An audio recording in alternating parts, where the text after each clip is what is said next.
All right, everybody, what we got here is a first look at the RXV4 and what that is and what that means. Now, first things first, they've got this new naming deal that they do where they have trim packages that I think I've talked to just about everybody about.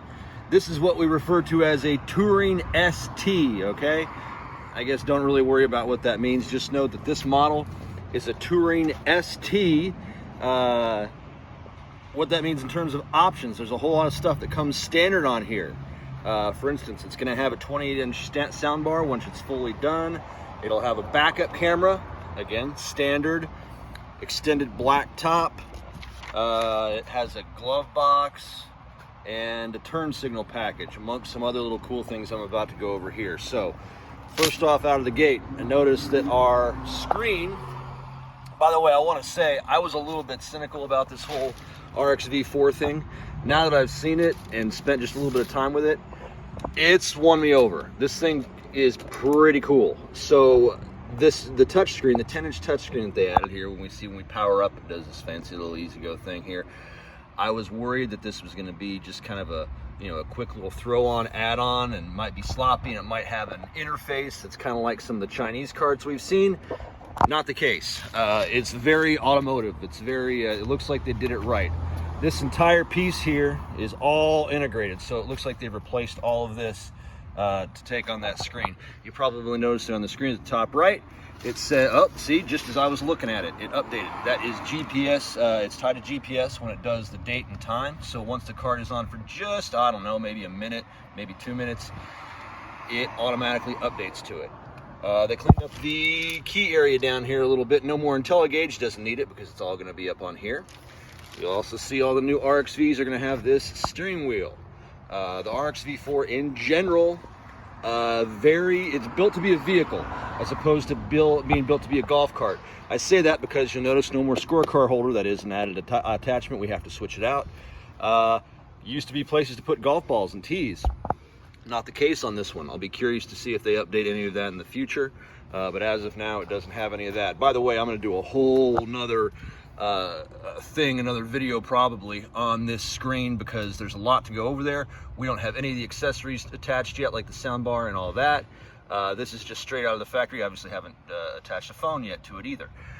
Let's see here. So the front fascia, you're going to notice it is that sport bumper that they do. This is standard, again, on the Touring ST, which is what this one is.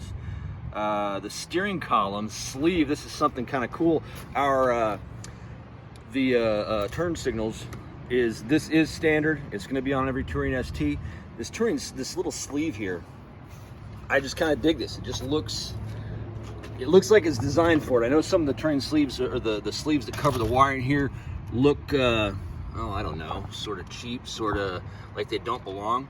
This one's just sharp. It's just polished. Looks like they spent a little bit of time on it. Let's see. Halo lights are standard. So I'm going to go to, when we turn our lights on here, what we've got here is one click is going to turn on the accessories. Second click is going to turn on the lights. So if I go one click, here's what happens. I'm going to focus on the floorboards down here. You see those floor lights come on for one with one click, and the daytime running halos come on as well.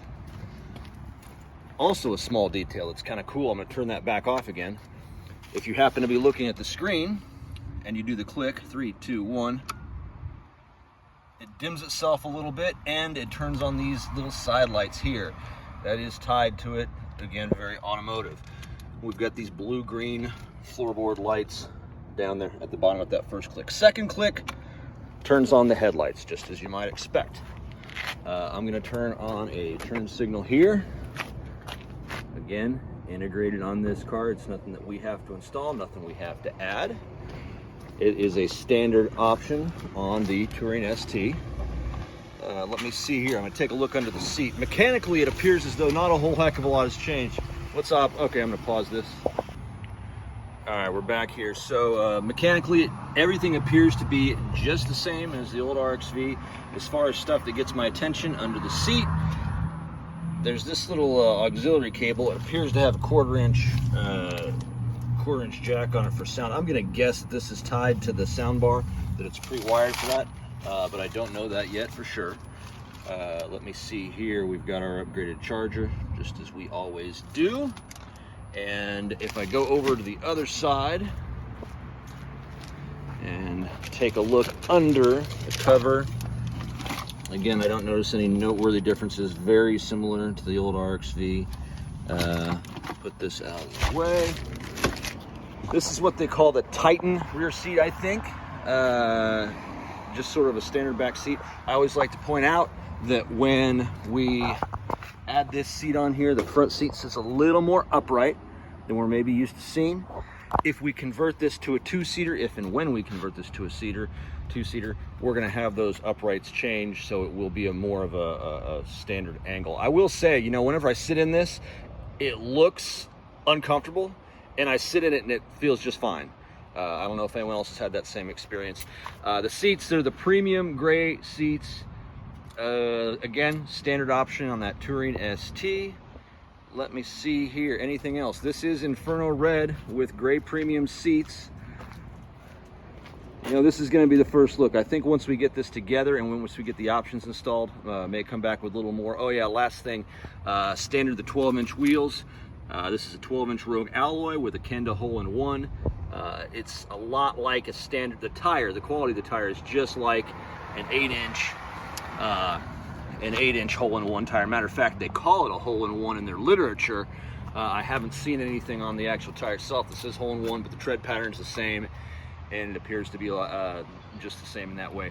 Just like other new RXVs, they changed this little boot right here, the cover of the strut.